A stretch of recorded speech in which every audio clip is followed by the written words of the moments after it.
Étant donné que Baruch Hashem, nous arrivons à ce jour important où en 5708, donc en 1948, la terre d'Eretz Israël est revenue sous la souveraineté du peuple d'Israël, et que c'est un grand jour, mais étant donné que c'est sûr vous auriez pu entendre toutes sortes d'idées et d'opinions, on va le prouver à travers les paroles de la Torah, que bien sûr c'était ça le plan d'Hachem, le plan de Dieu, et que ça devait se passer de cette manière-là, c'était la dernière étape avant la délivrance totale. Alors, on va commencer par ce qui est à la base. À la base est ce qui est mentionné dans la Torah elle-même. Nous savons ce que dit le Ramban, qui, dans le début de Bereshit, qui dit que si tu veux comprendre l'histoire du peuple d'Israël, à travers les événements qui ont eu lieu avec Avraham, Yitzhak et Yaakov, Maaseh Avot Siman Labanim, les actes des pères est un signe pour leur descendance. Et bien sûr, dans l'ordre des choses, le dernier des trois pères, c'est Yaakov. Nous savons que lui va passer un très long exil en dehors d'Eretz Israël. Et c'est justement allusion à l'exil que nous sommes en train de finir, ce si long exil. Et lorsqu'il revient en Eretz Israël, on va voir plusieurs événements. Premier événement, c'est qu'il va y avoir un combat entre Yaakov et un ange. Alors je voudrais vous rappeler, et ça va ce qui va expliquer ce qu'on voit actuellement dans l'histoire, depuis pas de maintenant, depuis un moment, qu'il y a l'opinion la plus connue, la plus répandue, est celle du combat de Yaakov avec l'ange de Esav. Oui, c'est l'opinion la plus répandue. Mais je voudrais vous rappeler que j'ai eu l'occasion de vous faire un cours là-dessus, où, dans le Midrash, il y a une autre opinion, qui est celle qu'il a eu un combat avec l'ange Michael. Surprenant, oui, bien sûr, comment c'est possible? Et je vous ai eu l'occasion dans ce cours de vous ramener les termes que Akadosh Baruch Hu dit à Michael, comment tu touches à mon Kohen Gadol d'en bas, et que Michael est dans l'embarras, il va se dépêcher d'aller chercher l'ange Gabriel pour guérir Yaakov. Alors, ce qu'il faut savoir que, comme l'a dit le Chafetz Chaim, Ve'aser as-Satan milefanenu ou me'acharenu. Quand on dit retire le Satan de devant nous, de derrière nous, c'est le Satan en général, il est devant pour nous empêcher de faire les mitzvot. Et quand il n'arrive pas, il vient par derrière et bousculer et pousser les gens pour leur faire au-delà de ce qu'il ne faut pas faire et commettre des erreurs. Lorsque cette ambiance de retour vers Eretz Israël a commencé à revenir dans le peuple d'Israël à l'époque du Gaon de Vilna, du Baal Shem Tov, alors bien sûr, il y a eu un certain mouvement en petite échelle qui ont commencé. C'est l'époque également où Rabbi Haïm ben Attar, le Or HaChaim HaKadosh, vient en Eretz Israël et avant de venir, il va passer, je ne sais pas combien de mois, il me semble c'est 6 mois, en Italie, où il va réussir à convaincre un grand nombre, une centaine de personnes à le suivre, des familles, des jeunes couples qui vont le suivre avec leurs enfants. Et il dira plus tard, si j'avais réussi à convaincre plus de monde à me suivre, j'aurais pu me dévoiler puisqu'il était le potentiel Mashiach de sa génération et pas que lui. Il y avait également Rabbi Haïm Abul Afia.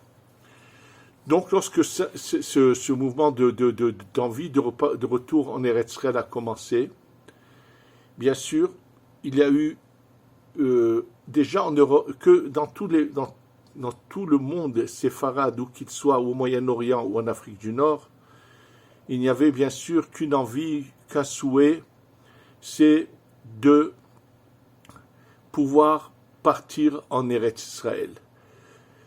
Il y a eu, d'ailleurs, il y a énormément, je ne peux pas commencer à raconter le nombre de témoignages que j'ai depuis l'époque de Rabbi Yaakov Abu Hatzera, où un de ses enfants vient, où il encourage d'autres personnes à venir. Et lui-même veut venir à la fin de sa vie, mais malheureusement, il va mourir, il va décéder en Égypte, il va être enterré en Égypte, nous le savons, mais il y avait un consensus total, sans aucune idée de penser à l'inverse. Le problème est né en Europe et il est né avec le mouvement de l'émancipation. Il faut savoir que ce mouvement de l'émancipation qui a commencé en Allemagne, il faut savoir que ces gens qui ont voulu commencer à émanciper la Torah, alors sachez que la première chose qu'ils ont changé dans leur livre de prière, c'est de retirer cette phrase que nous récitons dans la Hamida, Vetehezena ainenu beshuvcha letzion berhamim. Vetehezena ainenu, ils verront nos yeux. Beshuvcha, lorsque tu reviendras à Sion dans la miséricorde. Oui, ça a été la première phrase qu'ils ont retirée de leur livre de prière, parce que eux ne voulaient pas s'en aller. Absolument, ils voulaient rester. Ils se sentaient plus allemands que juifs, malheureusement. Ça a été le début. Finalement, ça a été le désastre, puisque c'est tout leur judaïsme qu'ils ont abandonné. Et nous savons que, malheureusement, combien ont perdu leur judaïsme totalement. Et combien de juifs pratiquants est resté en Allemagne avant la Shoah, c'est une catastrophe. Et il s'est passé vraiment, ça a été dans le mouvement de l'émancipation. Et même plus tard, ceux qui encore continuent à pratiquer au fur et à mesure que les idées de gauche ont commencé à pénétrer, oui, dans le peuple juif. J'ai eu l'occasion de lire des témoignages d'un rescapé de la Shoah qui a vécu dans la ville du Chafetz Chaim à Radin, qui a écrit tout un livre sur sa vie, un monsieur qui n'était pas pratiquant spécialement, mais qui raconte les querelles qu'il y avait déjà dans les mouvements très sionistes, très engagés, qui étaient plutôt de droite, avec ceux qui les ont combattus, qui avaient des idées de gauche, absolument. Et il faut savoir que ça ne s'est pas passé seulement dans le monde non religieux, ce problème, mais même dans le monde religieux, il y a eu des personnages qui ont pris, je vais tout de suite donner la source de ce qu'ils ont pris, comme preuve pour vouloir aller à l'encontre de cette envie, ils n'étaient qu'une partie, mais qui ont voulu aller à l'encontre de cette idée du retour vers Eretz Israël. Et je vais vous montrer d'où venait leur erreur. Et donc ce combat, en fait, l'allusion se fait dans ce combat de Yaakov lorsqu'il retourne en Eretz Israël. Et bien sûr, on va voir par la suite que comment, à la rencontre de Esav, comment il va disposer les tribus, de quelle manière, et que c'est une allusion à ce qui s'est passé dans le retour en Eretz Israël. Mais sachez une chose, que tous ceux qui ont combattu et qui continuent à combattre, que le peuple d'Israël s'installe partout en Eretz Israël, sachez que le Tikkuné HaZohar, je vais vous donner tout de suite la référence, voilà, j'ai devant moi le livre du Tikkuné HaZohar, c'est dans le Tikkun Kaf Kaf Aleph, page Daf Mem Tet Amoud Aleph, donc page 49 dans le Tikkuné HaZohar. Et là, le Tikkuné HaZohar parle des allusions qu'il y a dans ces fameuses musiques qui se trouvent dans les versets de la Torah, comment nous les chantons, mais qui ont un nom, et dans ce nom de chacun, il y a une allusion à quelque chose. Alors, lorsqu'il arrive à cette ère qu'on appelle Azla Gerish, c'est le nom. Simplement, en araméen, Azla Kilai, Gerish, vient du Lachon Garesh. Et là, écoutez bien les mots du Tikkuné HaZohar. Shechinta Amerat Lekutsha Berechum. Au moment de la révélation du Mashiach, où les choses sont claires, Akadosh Baruch Hu se dévoile, la Shechina va dire à Akadosh Baruch Hu. Qu'est-ce qu'elle lui dit? Alors là va être mentionné le verset qu'a dit Sarah à Abraham quand elle lui demande de renvoyer Agar avec son fils Ishmaël. Ce même verset est utilisé, mais dans un autre contexte. Garesh ha'ama azot ve'et bena.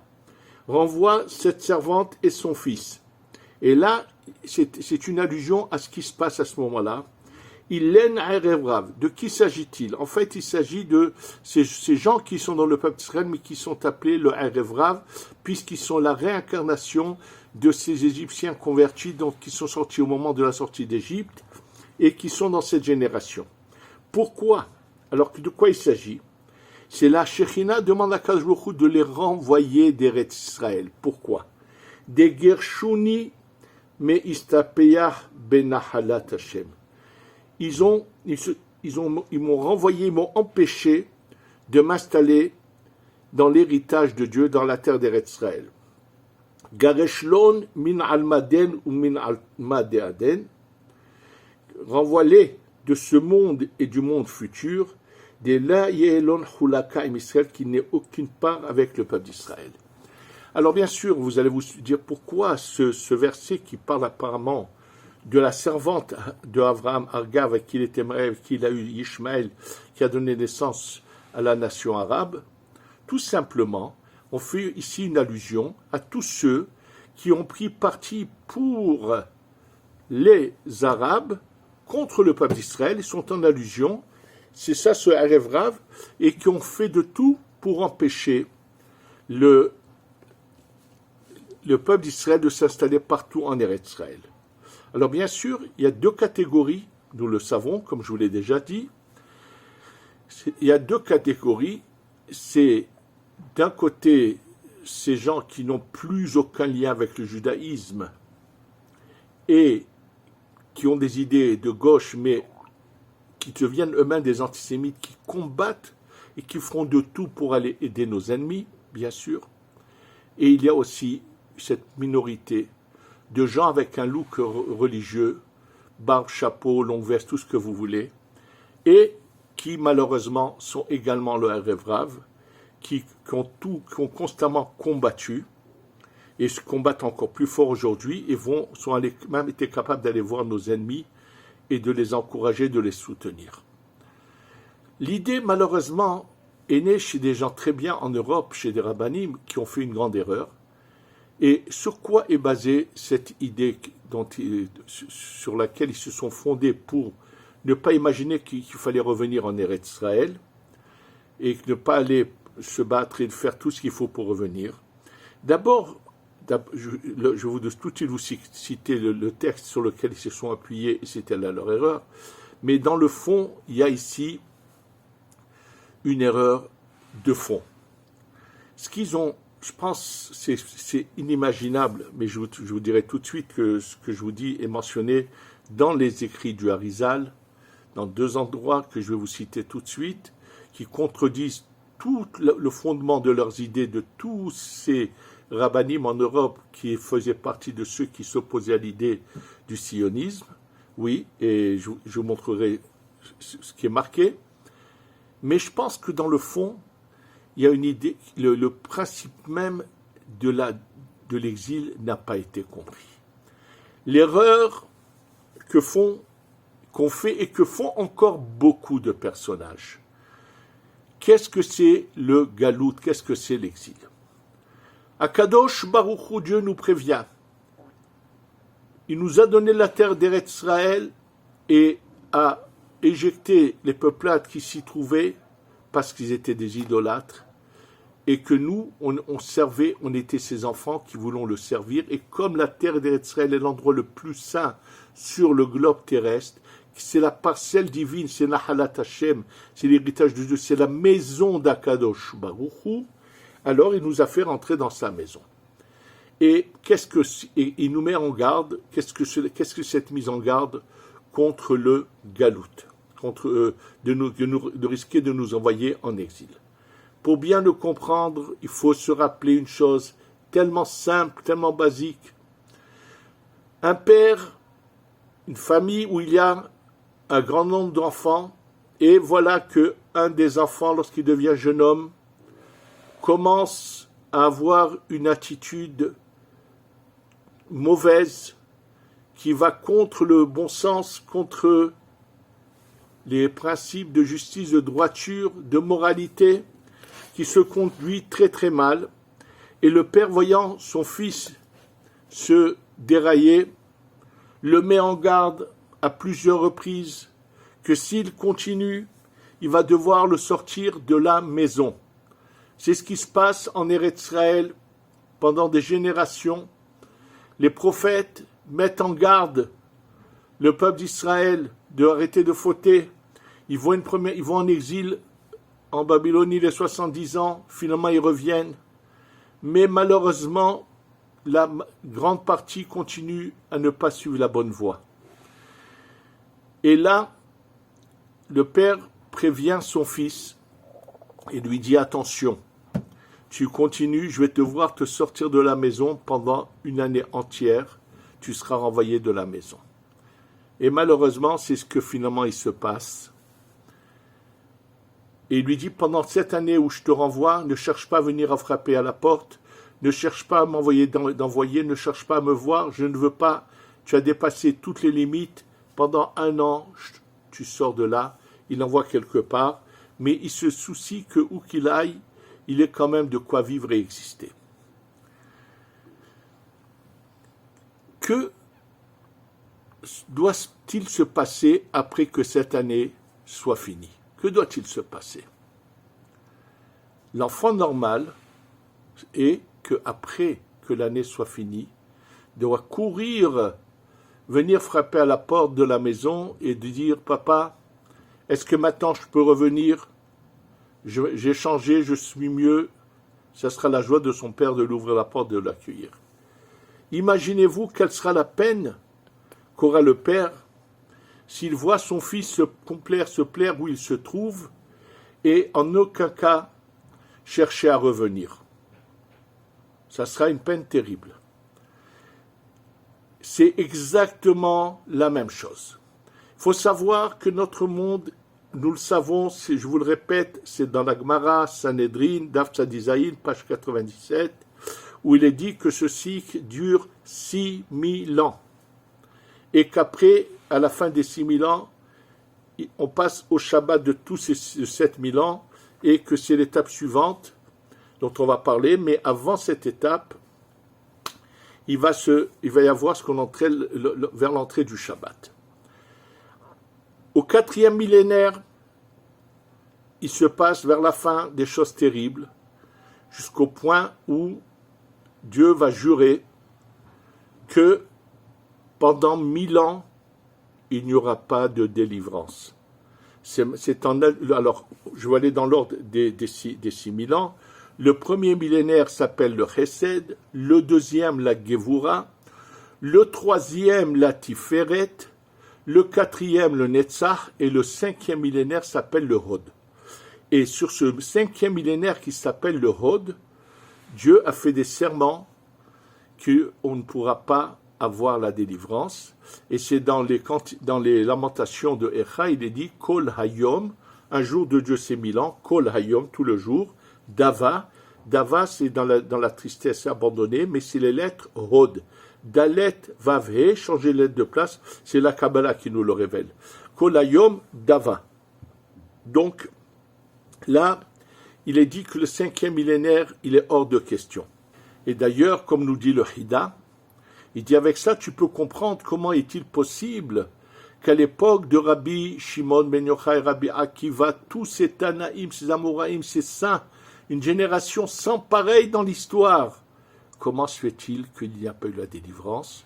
Ben oui, ils étaient dans le 5e millénaire où Dieu avait fait le serment. Où c'est que ce serment se trouve?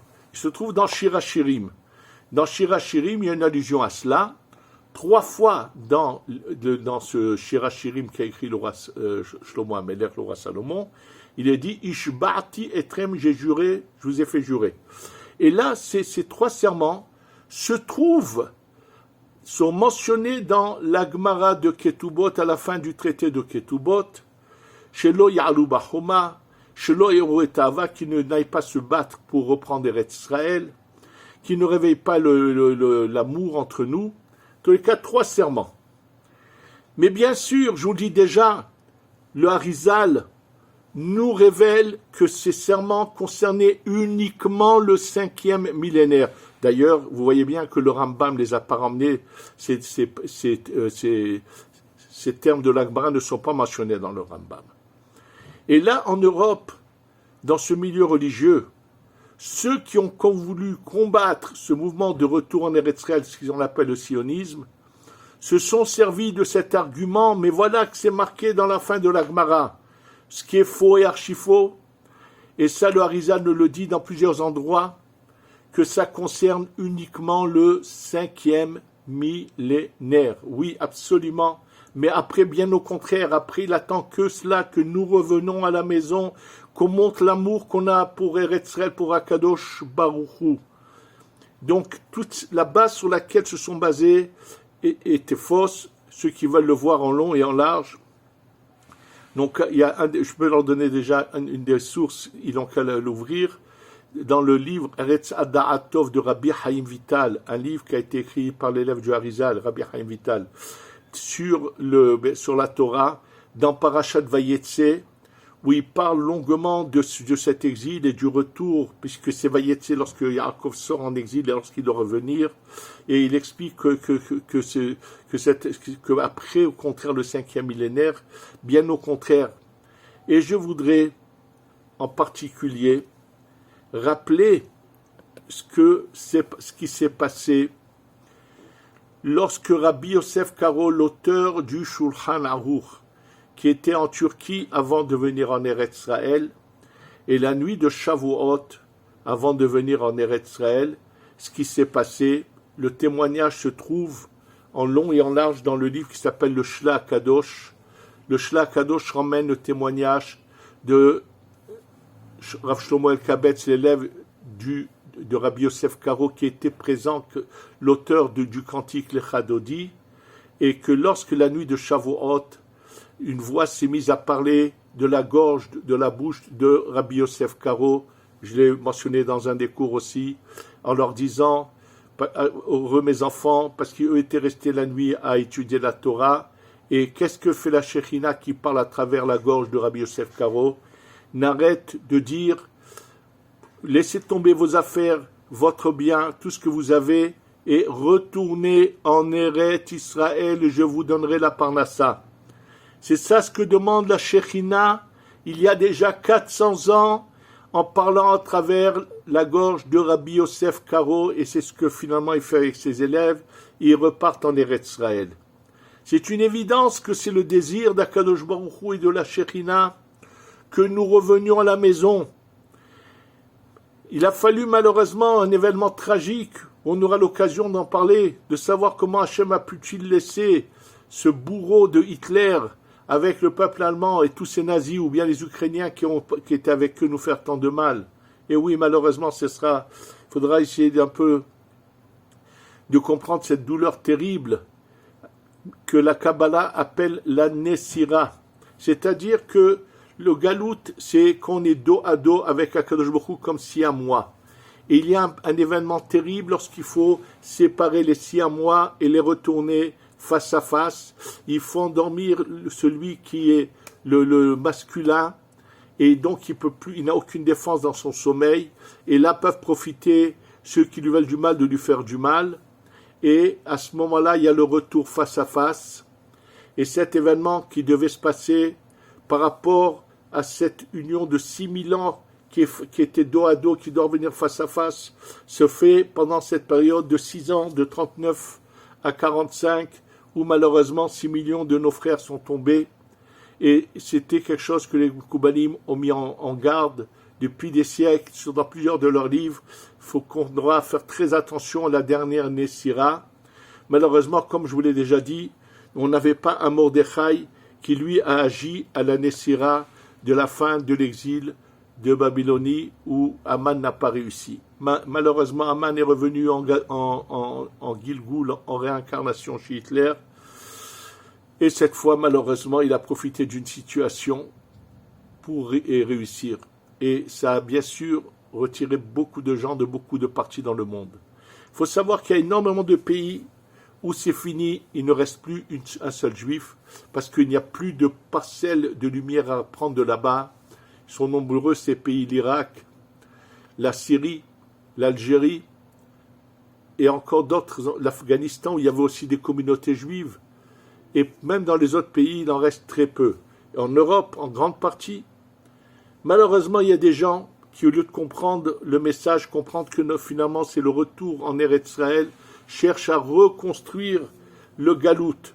Quand je pense à ce qui s'est passé il y a qu'à peine quelques années, où un individu que je ne connais pas, je me rappelle de ce projet, avait voulu investir je ne sais pas combien des sommes faramineuses pour aller construire près de Mexico une petite ville religieuse.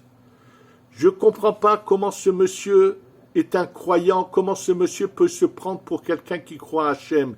Comment peut-il croire et avoir l'espoir de la Géoula, de la délivrance avec le Mashiach, et et à vouloir mettre sur pied, il n'y a pas très longtemps, un projet qui devait durer des années. Je rappelle à tout le monde ce qu'a dit Rabbi Levi Yitzhak de Barditchev. Rabbi Levi Yitzhak de Barditchev, lorsqu'il devait marier un de ses enfants, un garçon ou une fille, je ne me souviens pas, on sait ce qu'il a écrit. Il a écrit dans l'invitation les mots suivants. Le mariage aura lieu en face du mur de lamentation à Yerushalayim. Mais si entre-temps le Mashiach n'est pas venu, alors ça se passera à Barditchev. C'était comme ça qu'il fonctionnait. Le Chafetz Chaim, c'était pareil. D'espoir à tout instant, devait retourner en Eretz Israël. Et finalement, ces étapes sont en train de se faire. Et là, je vais vous lire que les étapes ont été prévues comme ça, qu'il y ait d'abord le retour de la terre d'Eretz Israël sous la souveraineté du peuple d'Israël. Je vais vous le lire dans un livre qui est là, voilà, que j'ai ici devant moi, qui s'appelle Bethlehem Yehuda. C'est un commentaire de Rabbi Yehuda Petaya, grand Mekoubal, Tzadik Kadosh, ami du Ben Ishraï, qui lui finalement est arrivé en Eretz Israël, et dans le livre qui s'appelle le Etzraïm du Harizal. Je donne la référence, c'est dans le Sha'ar Kafalef, chapitre 21, qui s'appelle Sha'at Ledat Amochin, Perek Bet, deuxième chapitre. Et là, il parle, le Harizal, il faut le savoir que lorsque, dans ce bas monde, le peuple d'Israël est en galoute, en exil, il faut savoir qu'il y a une répercussion là-haut pour la Shekhinah, qui malheureusement subit aussi cet exil. Et l'exil que subit la Shekhinah, comment il va s'arrêter. Et là, il dit, Vele'atid lavo, dans le temps à venir, au monde à venir du Mashiach, Kesheyibane Bet Amigdash, lorsque sera reconstruit le Bet Amigdash. Il ramène un pasouk dans le Etzraïm et Samti Chadkot Shimshotair. Le lumière du soleil va être 2 fois 24. C'est-à-dire que lorsque la Shekhinah sera face à face avec la Tiferet, qu'on appelle Akadosh Baruch Hu, qui est représentée par le soleil, il faut savoir que le nom de Dieu qui représente cette lumière est un nom qui est composé du chiffre 72. Lorsqu'on prend le nom de Dieu, le Yud Kevavke, qu'on le remplit Yud Vav Dalet, et ensuite Hey Yud, Vav Yud Vav Yud, on arrive à 72. 72 divisé en 3, c'est 24, 24, 24. Et là, on nous dit que la Shekhinah va monter, va avoir 2 fois 24 et non pas 3 fois. Alors, il dit tout de suite, Rabbi Daftaya dit, mais attention, il y a une contradiction un peu plus loin, c'est marqué que lorsque le Mashiach arrive et que le Beth Amikdash est construit, c'est comme les kérouvim, les chérubins, ils sont face à face dans toute la hauteur. Alors, il l'explique tout de suite de quoi, en fait, qu'est-ce qu'il dit, qu'est-ce qu'il veut dire, il le montre dans les termes du Etzraïm. Il dit, ça veut dire, et là, il dit comment ça va se passer avant la construction du temple. Et la miyad, keshetashuv, Eret Israël, les Yisraël. Lorsque la terre d'Israël va revenir au peuple d'Israël, à ce moment-là, la Shekhinah va déjà gagner un avantage. Elle va monter aux 2 tiers, elle va recevoir déjà 2 tiers de cette lumière. Donc déjà, en 5708, le jour où la terre d'Eretz Israël est revenue au peuple d'Israël sous sa souveraineté, ça a eu un impact en effet là-haut sur la Shekhinah, qu'elle est montée, elle a commencé à avoir des lumières qu'elle n'avait pas pendant tout l'exil. Et c'est pour ça que c'est marqué dans le Passouk, il ramène ce Teilim, Beshuv Adonai Eshivat Sion, lorsque Dieu fera venir le retour à Sion d'abord. Et c'est marqué Az Yemale Sehok Pinu, et c'est marqué ensuite, que ça veut dire qu'ensuite notre bouche se remplira de joie, ça veut dire que ça va commencer par ça, et ça va aller en se développant. Et c'est marqué, ça veut dire qu'au début, on va commencer à avoir cette partie-là, mais on aura encore des ennemis qui vont se battre, et au moment où le Beth Amikdash va descendre, nos ennemis vont être exterminés, ça sera la fin de ce processus. Donc, je vous ai donné qu'un exemple parmi tant d'autres. Il y a encore beaucoup d'autres preuves à tout cela, que c'était dans le plan d'Hachem, que ça se passe comme ça, et que nous devons tous le comprendre et se décider que tous ceux qui peuvent fassent bagage. Le problème que je voudrais rappeler, c'est ce qu'a dit Rav Naftali Meropshitz. Il a dit, je sais pourquoi la Géoula, la délivrance n'est pas encore là. Lui, dans un de ses voyages en Europe, où il habitait d'ailleurs, mais dans un village, il passe dans une auberge qui appartient à un vieux couple juif, mais qui est loin de son judaïsme. Et lorsqu'ils voient un rabbi venir, ils sont tout heureux, ils lui préparent une belle chambre. Et dès qu'ils vont dormir, le mari entend des pleurs. Il se lève, il va à la chambre du Rav, d'où venaient les pleurs, il ouvre la porte, il voit le Rav assis par terre avec une bougie en train de pleurer. Il lui dit, Rabbi, le lit n'est pas bon, il y a un problème. Il lui dit, pas du tout, la chambre, tout est parfait, vous êtes extraordinaire. Alors pourquoi tu pleures? Et bien sûr, le Rabbi va commencer à lui expliquer ce qui se passait, qu'on avait le Beth Amikdash quand on était en Eretz Israël, et que maintenant il est en train de se lamenter sur l'exil, ce qu'on appelle le Tikkun Chatzot. Il lui raconte qu'on espère repartir bientôt en Eretz Israël. Et là, cet aubergiste, choqué, surpris, dit attends, Rabbi, se dépêche d'aller tout raconter à sa femme. Et sa femme, qui est encore plus choquée de lui que lui dit, mais si le Mashiach y vient, mais qu'est-ce qui va se passer avec notre troupeau, avec nos vaches et nos bœufs et nos moutons? Alors il court chez le Rabbi, et le Rabbi lui dit, ne te fais aucun souci. Lorsque viendra le Mashiach en Eretz Israël, il vous donnera aussi un troupeau. Alors il va le dire à sa femme, qui lui dit, oui, et les dindons, et les poulets, et ça, et ça. Et lui revient le lui dire, et le calme. Et finalement, quand il va le dire de nouveau à sa femme, elle commence à lui dire, dis au Rabbi de dire au Mashiach de venir ici. Et oui, malheureusement, combien de gens pratiquants qui habitent en dehors d'Eretz Israël, qui ont des projets sur 5 et 10 ans, et qui ne pensent même pas un instant qu'à tout instant la Géoula doit venir, et ils ont les moyens, ils ont la possibilité, et ne pensent pas revenir à la maison de papa. Il faut savoir que ce n'est pas par hasard que c'est ce jour-là, du 5 Iyar, que ça s'est passé. Et comme je vous l'ai dit déjà, dans le Shulchan Aruch, Siman Tav Kaf Het, 428, Saïf Gimel, troisième passage de ce Siman. Là-bas, le Shulchan Aruch ramène quelque chose qui se trouve dans un livre de Rashi qui s'appelle le Mahzor Vitri, pour nous expliquer comment on pourrait savoir quel jour de la semaine tombent les fêtes. Quelle est l'importance? Mais c'est quand même ramené. Et là-bas, il prend cette formule d'union des lettres, qui sont la première avec la dernière, deuxième avec l'avant-dernière, troisième avec l'avant-dernière, qu'on appelle At, Aleph Tav, Bash, Betchin, Gar, Gimel Resh, Dak, Dalet Kouf, Hatz, Hetzadi, Vaf, Ve, Vaf, Pe. C'est-à-dire, cette année, Pessah est tombé un lundi soir, mardi. S'il n'y a pas encore le Beth Amikdash le 9 Av, sachez que le jeûne de Tisha B'Av tombera un mardi. Aleph, premier jour, donc le Aleph c'est le premier jour de Pessah, Tav, Tisha B'Av. Gar, deuxième jour, Bash, deuxième jour, le mercredi, donc qui était un mercredi deuxième jour Pessah, c'est Shavuot. Le troisième jour, qui est jeudi, ce sera Rosh Hashanah. Oui, cette année, Rosh Hashanah tombera jeudi et vendredi, et il y aura Shabbat après. Et ainsi de suite. Il arrive Shkavav, sixième jour par rapport à Purim, et le septième jour de Pessah, il n'y a rien qui... Quelles sont les lettres? Zayin, Ayin. Et je ne sais pas qui c'est ces Chachamim qui ont remarqué que septième jour correspond au mot Ayin, qui est Atzmaout, qui est toujours le septième jour de Pessah, correspond toujours au 5 Iyar, jour où il y a eu la proclamation d'Eretz Israël souveraine sous la souveraineté du peuple d'Israël. Vous êtes étonné qu'au début de cette souveraineté, il y a eu des gens anti-religieux, mais je vous l'ai déjà dit, lorsque Yaakov revient en Eretz Israël et qu'il va à la rencontre du combat, au combat, il met d'abord les servantes en premier avec leurs enfants, ensuite Léa avec ses enfants et ensuite Rachel avec ses enfants.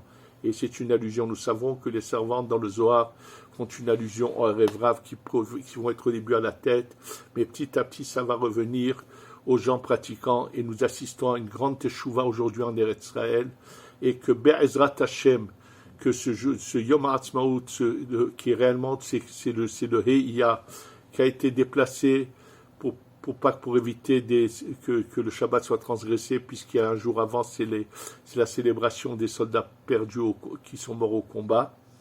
Mais réellement, ce qui est le 5 Iyar, qui est le jour qu'on doit fêter, fasse que cette lumière qui s'est dévoilée en 5708 va en s'amplifiant, et que là maintenant, on est la Géoula Shlema Shtavo, Bimera Beyamenu, Amen ve Amen.